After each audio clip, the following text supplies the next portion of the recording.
ফুটবলের সবুজ ক্যানভাসে কিছু রাত আসে যেখানে মাঠের নাটকীয়তা হার মানায় যে কোনো থ্রিলার সিনেমাকেও।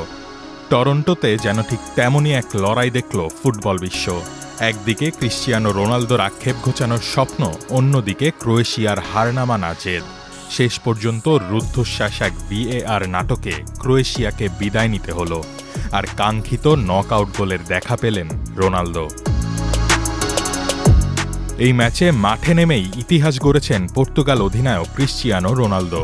৪১ বছর ১৪৭ দিন বয়সে বিশ্বকাপের নকআউট পর্বে মাঠে নেমে তিনি হয়েছেন সবচেয়ে বেশি বয়সী আউটফিল্ড খেলোয়াড়।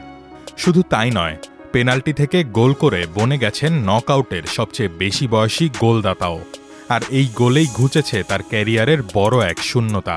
বিশ্বকাপে আগের ১০টি গোলই ছিল গ্রুপ পর্বে, অবশেষে নকআউটে পেলেন কাঙ্ক্ষিত গোলের দেখা। অবশ্য ম্যাচের প্রথমার্ধটা ছিল অনেকটাই প্রাণহীন, তবে রোমাঞ্চ আর উত্তেজনার সবটাই যেন জমা ছিল দ্বিতীয়ার্ধের জন্য। দ্বিতীয়ার্ধের ৮ম মিনিটে রুবেন দিয়াজের ভুলের সুযোগ কাজে লাগিয়ে জোরালো এক শটে ক্রোয়েশিয়াকে এগিয়ে দেন ইভান পেরিসিচ। এরপরই শুরু হয় ক্রোয়েশিয়ার একের পর এক আক্রমণ আর বাতিল গোলের মহড়া। ক্রোয়েশিয়ার বেশ কয়েকটি প্রচেষ্টা অফসাইডের কারণে বাতিল হয়। পিছিয়ে পড়ে মরিয়া পর্তুগালও খোলস ছেড়ে বের হয়। রাফায়েল লিয়াওয়ের একটি শট ক্রসবারে লেগে ফিরে আসে। এরপর কর্নারের সময় রেনাতো ভেইগাকে ফাউল করা হলে VAR এর সাহায্যে পেনাল্টি পায় পর্তুগাল, আর সেখান থেকেই গোল করে দলকে সমতায় ফেরান রোনালদো। ম্যাচ যখন অতিরিক্ত সময়ের দিকে যাচ্ছে, ঠিক তখনই ৯৪ মিনিটে রাফায়েল লিয়াওয়ের দারুণ এক ক্রস থেকে দুই ক্রোয়াট ডিফেন্ডারের ওপর দিয়ে হেড করে পর্তুগালকে লিড এনে দেন বদলি নামা গোনজালো রামোস। কিন্তু আসল নাটকীয়তা তখনও বাকি। যোগ করা ১০ মিনিট পেরিয়ে ১৩ মিনিটে পর্তুগালের জালে বল পাঠান ক্রোয়েশিয়ার জস্কো গাভারদিওল। পরাজয়ের দুয়ার থেকে ক্রোয়াট শিবিরে তখন সমতায় ফেরার বুনো উচ্ছ্বাস।